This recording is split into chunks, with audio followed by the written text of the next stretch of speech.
السلام علیکم ناظرین، میں ہوں ادریس احمد سومرو۔ دجال دجال ایک ایسا فتنہ ہے جس کے بارے میں ہر نبی نے اپنی اپنی قوموں کو ڈرایا ہے، یہاں تک کہ اللہ کے نبی حضرت محمد صلی اللہ علیہ وآلہ وسلم نے فرمایا کہ حضرت آدم سے لے کر قیامت تک دجال کے فتنے سے بڑا کوئی فتنہ نہیں آئے گا۔ ہمارا ایمان ہے کہ اس کا قرب قیامت میں نکلنا انسانوں کے لیے سب سے بڑی آزمائش ہوگی۔ اس کے بارے میں رسول اللہ صلی اللہ علیہ وآلہ وسلم نے 1400 سال پہلے ہی اپنی امت کو واضح طور پر نشانیوں کے ساتھ گھول کے بیان کر دیا تھا۔ حتیٰ کہ حضور صلی اللہ علیہ وآلہ وسلم کے دور میں ایک صحابی جن کا نام تھا حضرت تمیم داری، انہوں نے دجال سے ملاقات بھی کی اور واپسی پر اپنی اس ملاقات کا تمام احوال حضور پاک صلی اللہ علیہ وآلہ وسلم کے دربار میں رکھا اور آپ نے اس کی تصدیق فرمائی۔ آپ صلی اللہ علیہ وسلم نے فرمایا کہ تمیم داری جو پہلے عیسائی تھا، اس نے بیعت کی اور اسلام میں داخل ہو گیا۔ اس نے مجھے ایسا واقعہ سنایا ہے جو ان باتوں سے تعلق رکھتا ہے جو میں تمہیں دجال کے بارے میں بتایا کرتا ہوں۔ اس نے مجھے بتایا کہ نعم اور جذام قبیلے کے 30 آدمیوں کے ہمراہ ایک بحری جہاز میں سمندر کے سفر پہ روانہ ہوا۔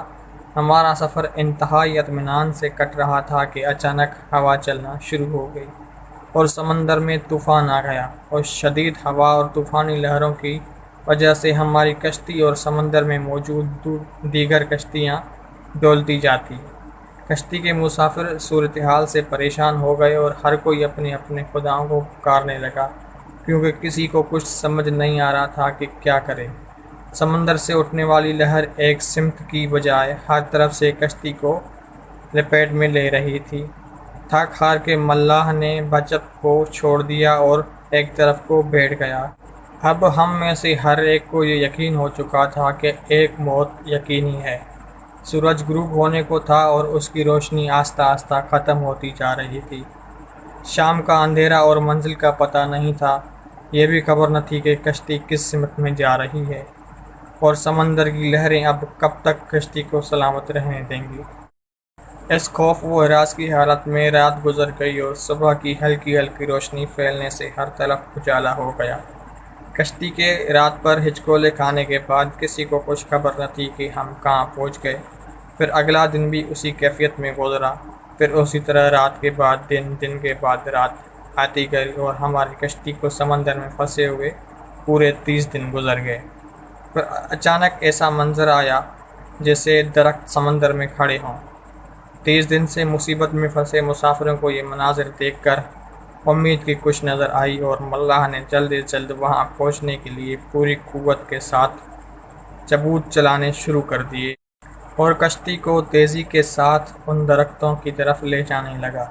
کشتی میں موجود مسافر جنہیں یقین ہو گیا تھا کہ اب موت کے سوا کچھ چیز نہیں ہے، ان کے چہرے پہ زندگی کی امید نظر آنے لگی۔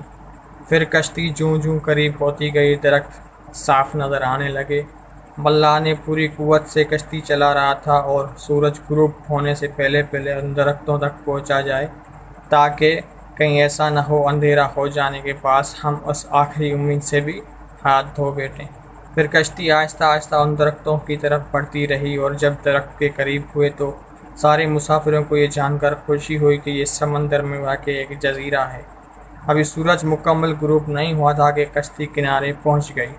مسافروں کو اس جزیرے میں اترے زیادہ دیر نہیں گزری، درختوں کے درمیان ایک عجیب و غریب جانور نکلا۔ اس جانور کے پورے جسم پہ بال تھے اور اس طرح لمبے اور گھنے بال تھے کہ یہ معلوم ہی نہ ہوتا تھا کہ جانور کا اگلا حصہ کون سا ہے اور پچھلا حصہ کون سا ہے۔ سارے مسافر اس عجیب و غریب جانور کو دیکھ کر حیران اور پریشان ہو گئے، کیونکہ انہوں نے اس سے پہلے کبھی ایسے جانور کو نہیں دیکھا تھا۔ اب اس پراسرار جانور جزیرہ کو دیکھ کر سب پریشانی میں مبتلا ہو گئے کہ یہ کیا بلا ہے۔ ایک مسافر نے دوسرے مسافر سے پوچھا کہ یہ کیا چیز ہے۔ جانور نے مسافر کی یہ بات سن لی اور مسافر کے جواب سے پہلے جانور خود بولا، میں جاسوس جساجہ ہوں۔ جانوروں کے انسانوں کی طرح گفتگو کرنے سے تمام مسافر مزید پریشان ہو گئے، کیونکہ آج تک انہوں نے کسی جانور کو انسانی زبان میں بولتے نہیں دیکھا تھا، نہ کہ سنا تھا۔